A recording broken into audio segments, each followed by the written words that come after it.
ደህና ነሽ? እንዴት ነሽ? ፈጣሪ ይመስገን። ሰላም ነው? ደህና ነኝ። ሁሉ ሰላም? እግዚአብሔር ይመስገን ደህና ነኝ። እንግዲህ ቤተሰቦቼ ያው ሩታዬ መታለች። እንግዲህ በጠዋት ዛሬም ማጣደፍ የጠራሁሽ ለአንድ ጉዳይ ነው ሩታዬ። ያው ሁሉንም እውነቶች አንድ ባንድ ግልጽ እየሆነልሽ ነው ብዬ አስባለሁ። እኔም ባልናገር ላንቺም ግልጽ እየሆነልሽ ነው ብዬ አስባለሁ።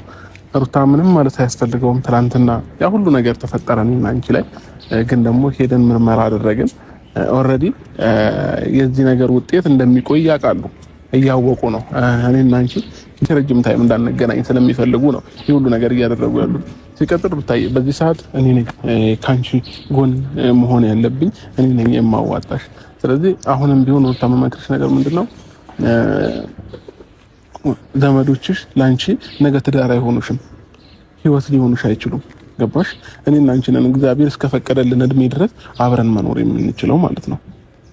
ስለዚህ እነሱ ነገ ላይ አንቺን ሊያገቡሽ አይችሉም አይደለ? አንቺን አለያይተውሽ ምንም የሚጠቀሙት ነገር የለም። በቃ እሺ ተያቸውና እነሱን ባለማስተዋልም ነው ብለን እንለፈው ሁሉንም ነገር ማለት ነው። እና ዛሬም ሩታዬ በጠዋት የጠራሁበት ምክንያት ምንድነው፣ 15 ቀን ሙሉ እኔና አንቺ መለያየት የለብንም። እኔና አንቺ ሳንገናኝ መቆየት የለብንም። ግዴታ ውጤት እስከሚመጣ ተብሎ እኔና አንቺ ተራርቀን መኖር የለብንም። ስለዚህ አሁንም ቢሆን እባክሽ ሩታዬ ለምንሽ የነሱን ወሬ የነሱን ምክር አትስሚ።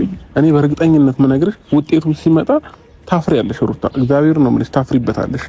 እንደዚህ የተናገርሽው ከኔ ጋር የተጋፈጥሽበትን ሁሉንም ነገሮች ያሳፍሩሻል። ስለዚህ ሁሉንም ነገር ትውስት አድርጊያቸውና እኔና አንቺ ሰላም እንሆን።